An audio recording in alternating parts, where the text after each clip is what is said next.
যতক্ষণ পর্যন্ত আমাদের এই দেশ সুন্দর না হবে, আমাদের কাঙ্ক্ষিত সংস্কার বাস্তবায়ন না হবে, যতক্ষণ পর্যন্ত বিচার খুনিদের দৃশ্যমান না হবে, ততক্ষণ পর্যন্ত পূর্বের নিয়মে এই নির্বাচন বাংলার জমিনের ভিতরে হতে পারে না, হতে দেওয়া হবে না। যেই পদ্ধতিতে জাতীয় নির্বাচন হয়েছে আমাদের সকলের কাছে দিনের মতো পরিষ্কার। এখানে বর্তমান অন্তর্বর্তীকালীন সরকার তার প্রধান পরিষ্কারভাবে বলেছে যে 3টা মৌলিক দাবি বাস্তবায়নের পরেই এদের সুন্দর হওয়ার প্রক্রিয়া, এইটাই সে আমাদের কাছে ব্যক্ত করতে চেয়েছে। এর ভিতরে একটা হলো সংস্কার এবং খুনি গুমি টাকা পাচারকারীদের দৃশ্যমান বিচার, আর এরপরে হলো জাতীয় নির্বাচন। আমি অন্তর্বর্তীকালীন সরকারকে বলবো, আপনি বলেছেন এটার পরে জাতীয় নির্বাচন, কিন্তু সংস্কার কি হয়েছে? আচ্ছা, দৃশ্যমান বিচার হয়েছে? তা একটাও আমরা হয় নাই জনগণ বলছে।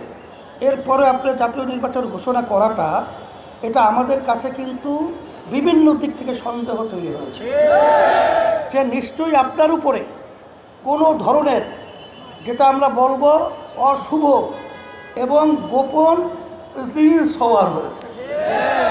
সেই জিনের নাম আমরা বলতে চাই না, কিন্তু আপনি অন্তর্বর্তীকালীন সরকার সম্মানিত প্রধান ডক্টর ইউনূস সাহেব, আপনি জেনে রাখেন যে বাংলাদেশ যখন নাকি একটা অশান্তির আগুন সর্বত্র ধাউ ধাউ করে জ্বলছিল, তখন কিন্তু ছাত্র জনতা তখন তারা রাস্তায় নেমে এসেছিল এই অন্যায়, এই বৈষম্য এবং এই খুন খারাপি থেকে দেশকে মুক্তি করার জন্য। যদি কোনো অশুভ চক্র এবং কোনো জিন সওয়ার হয়ে আপনাকে চাপ প্রয়োগের মাধ্যমে এই ধরনের ঘোষণা দেওয়া থাকে, আমরা পরিষ্কার বলছি যে আমরা কিন্তু বাংলাদেশের মানুষ, আমরা ছাত্র জনতা, আমরা কিন্তু রাজপথ ছাড়ি নাই। আমরা কিন্তু রাজপথে আসি যতক্ষণ পর্যন্ত আমাদের এই দেশ সুন্দর না হবে, আমাদের কাঙ্ক্ষিত সংস্কার বাস্তবায়ন না হবে, যতক্ষণ পর্যন্ত বিচার খুনিদের দৃশ্যমান না হবে, ততক্ষণ পর্যন্ত পূর্বের নিয়মে এই নির্বাচন বাংলার জমিনের ভিতরে হতে পারে না, হতে দেওয়া হবে না। সাথে সাথে আপনারা জানেন যে বাংলাদেশে 53 বছর যেই পদ্ধতিতে নির্বাচন হয়েছে, এই নির্বাচন পদ্ধতি সংস্কার হইল প্রধান সংস্কারের মূল লক্ষ্য। সেই সংস্কারটাই হলো 91 দেশের মতো, যেখানে পিআর পদ্ধতি নির্বাচনের মাধ্যমে সেই দেশ রাজনৈতিক অশান্তি, অরাজকতা, খুন খারাপি অনেকাংশে সুন্দর পরিবেশ তৈরি হয়েছে। আমরা দাবি করেছি যে পিআর পদ্ধতি নির্বাচনের মাধ্যমে এই দেশ সুন্দর হওয়া সম্ভব।